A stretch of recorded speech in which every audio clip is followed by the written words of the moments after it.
This is the Woodcock Advanced, and like all keepers, we prefer if our clothing multitasks. We want one that we can wear if we're lucky enough to be invited to stand on a peg.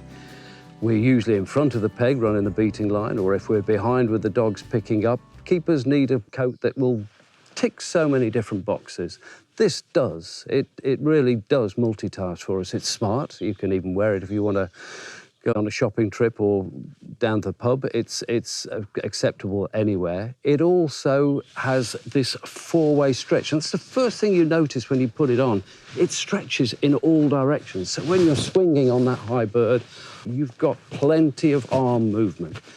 Always important to have big pockets, and here we've got ample-sized pockets that you can get plenty of big mitts into, cartridge space galore.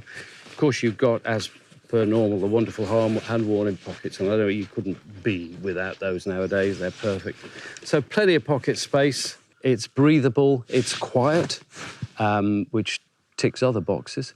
It's waterproof, and it's comfortable. I can't get over that comfortable thing. You really don't know you've got it on. And when you're moving, there's no impediment at all. You really can swing perfectly in it. So we've got the Seeland Woodcock Advanced, the full kit, trousers, coat and waterproof cap, all considerably under £400. And it's a suit of clothing that is affordable, that is just as good if you're on the peg, behind or in front of the peg. For me, it's a match winner.